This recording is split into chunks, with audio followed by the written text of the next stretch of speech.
I have the great pleasure of sitting on the board of the Franklin County Tourism, I know, Franklin County again, but also the Franklin County Historical Society. It's an interesting board to sit in, and we're going to listen to Lindsey Smith talk a little bit about museums and things that we can do to help move that into this generation. Great. Thank you, Lindsey. Thank you. Thank you, Deb, Nathan, and everyone for having me today. As Deb said, I am Lindsey Smith. I am a museum professional, and I'm hoping to talk to you today not only about how the museum field is strategizing and working with social media, but also if you're involved with nonprofits or even a lot of for-profit companies, you may be able to use some of these ideas that the museum field is using to benefit your own personal endeavors. So that said, I have a lot to cover. I'm not going to cover the things that I think a lot of people in this room would better speak about on cultivating relationships with museum goers or volunteers or branding your museum or nonprofit organization's online presence. So instead I'm going to share a lot of examples of what the museum community has been doing. I'm just going to kind of spit them out, and hopefully some of them will stick and be interesting for you to follow up with. First, a little bit, just a tad about me. I have a handful of jobs, including my consulting company, Exhibit Smith. I'm at Exhibit Smith. I'm exhibitsmith.com. So feel free to find me there. But I actually fell into this Twitter machine by accident. I was starting my consulting company in 2009, and I set up my webpage and wanted a way to add some simple little updates to my website so people could see that I was working, they could see I had clients, but every time I went on a job I didn't want to update my website and make it a big deal. And my original goal for starting Twitter was just to have that little bit on my website, not to drive people to my Twitter site. I didn't know what a RT was, I didn't know what any of this was, but I just wanted it as a little side update. And from there, I just fell in head first and was really amazed by what my colleagues were doing online, what the museum institution and the museum field was doing as a whole. So perhaps the most common sense reason for being on social media is that it is a wonderful, free public relations and advertising venue. And of course, with museums, that's ideal. So many museums are so small, they don't have any paid staff, they're all volunteer run, and now that the social media world has come around, they have an international forum from which a volunteer at such and such small town museum is able to get online, talk to people around the world, and to some extent compete with museums and other educational venues of every kind of size known to man. My colleagues and friends follow everything from these small historic sites to the Metropolitan Museum of Art, the Brooklyn Museum, kind of on equal planes, because they're all going to show up in your newsfeed equally. Have any of you, I'm originally from the Chicago area and spent a little over 5 years working at the Museum of Science and Industry in Chicago.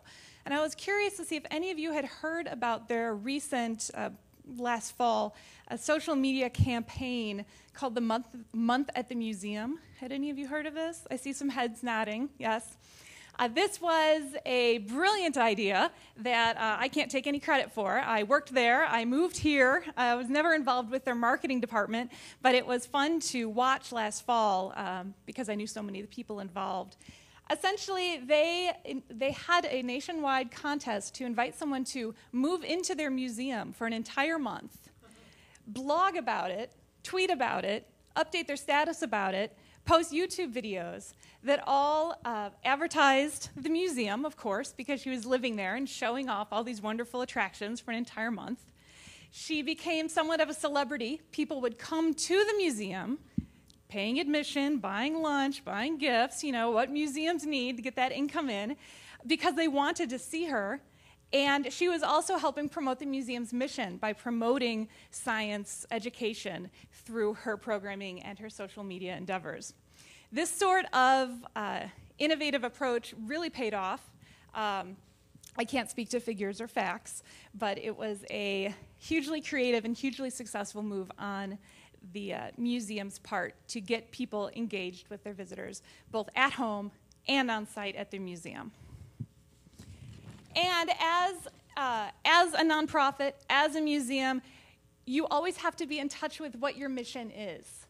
And the social media field, I suppose you could say, is a wonderful way to promote your mission, keep people interested in what you're doing from home.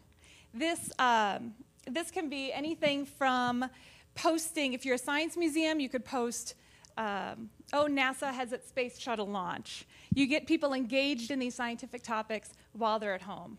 Art museums, oh, it's Picasso's birthday. You could tweet, you could post, you could show off items from your collection online, perhaps items that haven't been on exhibit for a while, because every museum gets complaints about, not everything's on exhibit. Well, now, with a simple photograph and a tweet, you can get items that maybe aren't on exhibit or can't be on exhibit because they're too fragile or for whatever reason, out to the masses to enjoy. For example, this morning, apparently Apprentice UK is about to start, and in the UK, their version of Donald Trump is Lord Alan Sugar. Great name, right? And this morning, I was lying in bed, because that's where I do my early morning tweeting. Truth is out. If you get a tweet from me around 7, that's where I am. The National Portrait Gallery in London, big museum, right? Well, they have a portrait of Lord Alan Sugar in their collection.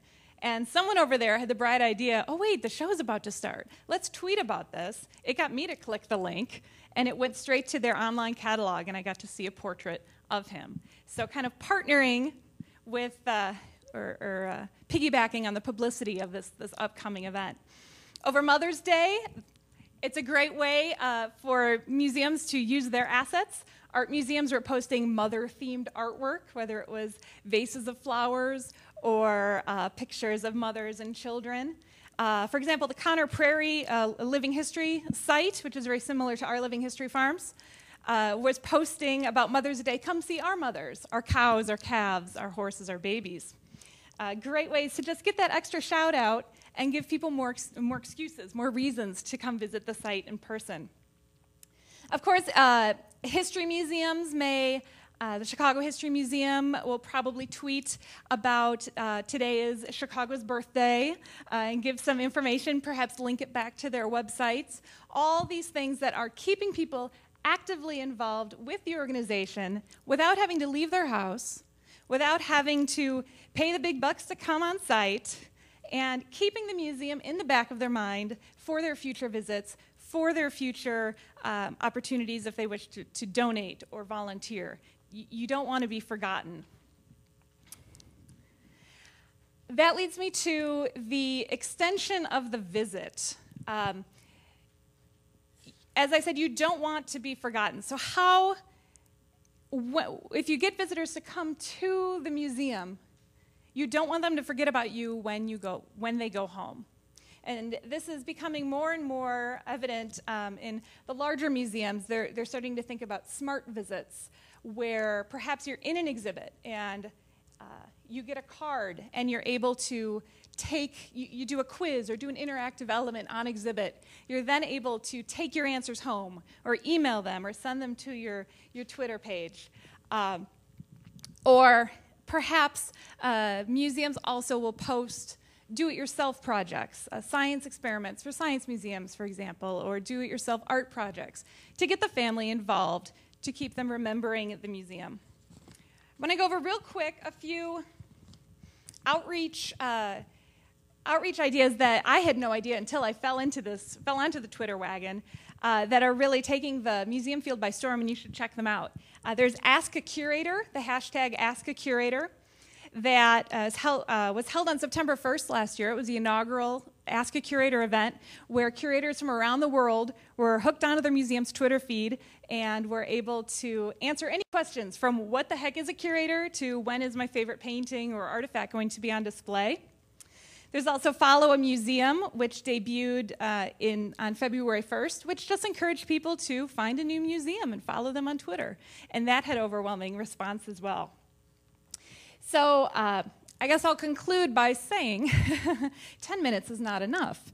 But there are many ways that a museum or any nonprofit can look within their assets whether it's artifacts or programming, and tweet or update statuses to keep their audience involved, keep them remembering the museum in the back of their head, and hopefully come back for another visit.